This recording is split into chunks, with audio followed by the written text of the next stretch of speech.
Hi guys, it has been a minute since I've made a YouTube video, but I am here.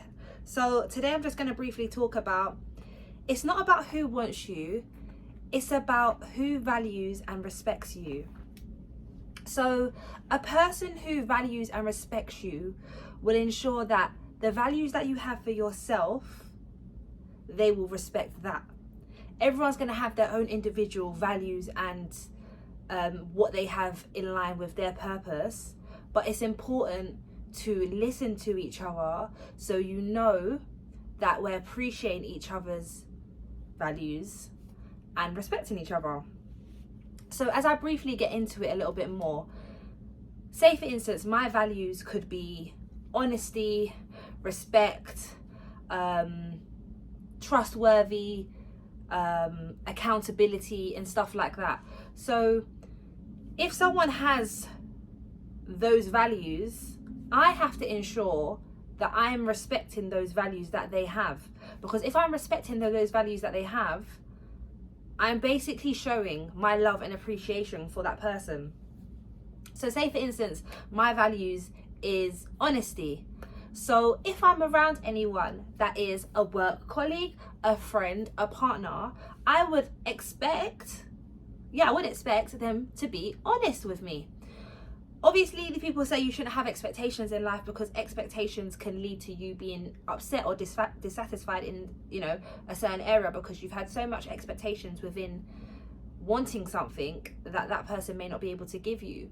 However, going back to what I just said, if someone knows that my value is honesty and they're not able to be honest with me, where does that put me in terms of them being in my life? Do you see what I'm saying? So if a person can't be down to earth and honest, how does that align with who I am and my core values? Because all it's going to do is later on, it's going to reflect how I feel and my relationship with that person. So anyone can have access to you, but it's down to you. So it's down to you as yourself, me, an individual, what we allow. There's been times where, you're allowing so many people in your space, but their lifestyle doesn't make sense to who you are. And I'm saying this from a place of not being better than anybody or anyone being better than myself, but we're all just different. Someone's values might be that they have to be married before they have kids, and I have to respect those wishes because that's what they want to do. Do you see what I'm saying? But if I'm just like no, then that's down to me, but that means I don't respect their values and their wishes. But that's them as an individual. And if I want to be a part of that friendship with that person, then I'm going to be like, I understand that if you want to get married before you have children, big up you.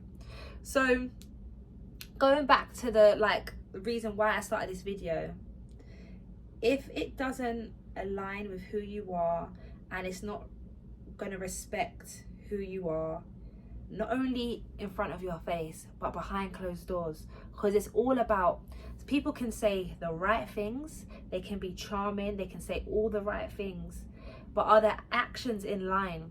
Obviously no one is perfect, of course no one's perfect, we all make mistakes, we all go through things, but if someone is continuously doing something and they're making changes and you see that, that's going to make you think, oh okay, but they have to respect you in your face and behind closed doors. Because if they're not respecting you in your face and behind closed door, honey, I'm gonna have to remove that access, because I value myself and I have healthy boundaries for myself. And if I'm allowing someone who doesn't respect my values, hey, why am I giving you access? Do you see what I'm saying? People can be loving, they can be caring, they can be helpful, but too much access to someone who is not aligned with who you are and your values is going to astray you and lead you in the wrong direction or the wrong path. Because later on it's going to come up and it's going to be like, you're not honest. Those values don't sit with my values. So how we gonna work this? How's this gonna work? However, if people are willing to be accountable, and you know what, I messed up there, you know, like that. Yeah, I messed up there. Ownership. If you can have ownership, then that makes sense. If you can have ownership in where you've gone wrong, and not doing this silent treatment and making people think, oh my God, like, is it me? Where it's like, no, that is you. You haven't been honest. I've asked you, can you be honest? And if you're not able to do that, honey, we can't be a friendship. We can't be a partnership. We can't be a solitude. We can't be a family ship. Do you see what I'm saying? So going back, just make sure that the people that you have around you are in line with your soul's purpose.